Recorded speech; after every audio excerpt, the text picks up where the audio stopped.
Hi, everybody. Welcome to After the Checkered Flag here on SupercrossLive.com. Jeff Emig, Ralph Sheheen with you here after we have crowned the champions to wrap up the 2017 season.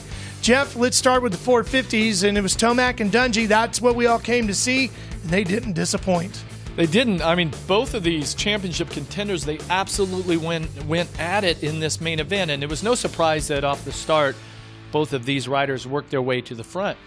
But, I mean, through most of the season, once these guys would get to the front, they would pull away from the rest of the competition. But that didn't happen tonight, and that just showed you how much pressure was on each one of these riders. I mean, Dungey, he was off the track at one point. Yep. He got Tomac stuffed him at one point. Yep. Stuffed him on the last lap even. Yep. And then you had Anderson, Baggett, Chad Reed. I mean, so many other riders that could have played a role in this. Josh Grant has an unbelievable main event. He was Tomac's one ally.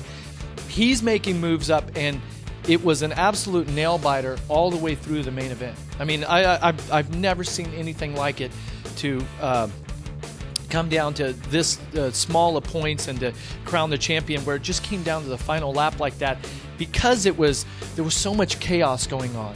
And Ryan Dungey, in the end, he withstood all the pressure. He did exactly what he needed to do. Coming into tonight, no matter what, Dungey needed to be fourth or better.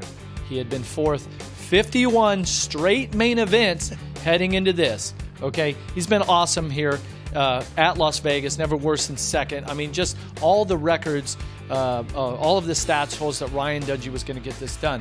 But then the way the main event went, it was just mind-blowing, and you really didn't know. No, you wasn't sure until about 2 turns from the end that Dungey was actually going to get that fourth or better. Yeah, it was crazy. And then in the 250 East Championship, it finished just before that, even wilder in a lot of ways, and that came down to 2 corners from the end as Zach Osborne caught Joey Savacci, and it was on physically. A big coming together, and a lot of people wondering if it was a legit move. What do you think? I think it was totally a legit move. I mean, first off, Savacci has been so great off the starts. He's made lots of mistakes throughout the year. He made a mistake tonight when he was second on the first lap, right? Osborne's down in the first turn. He doesn't know that. And then, so Savacci falls, gives up a bunch of spots. I mean, just problem after problem. The real message here is never give up. I mean, Zach Osborne came into Monster Energy Supercross years ago. It didn't happen. He went to Europe for a few years to race the World Championship, and he kept plugging away. Came back to America, got this ride with Rockstar Energy Husqvarna. And think about it, before this season, Zach Osborne had never even won a 250 main event. Yeah. Middle part of the season, Osborne was the aggressor. Every race, he was the most aggressive. He was taking the most chances. He was never giving up. Savacci, on the other hand, was always positioned nicely, and he always made little mental mistakes. And tonight, that was the difference. Osborne comes from last, down in the first turn, not just slipped down, he was down for a long time.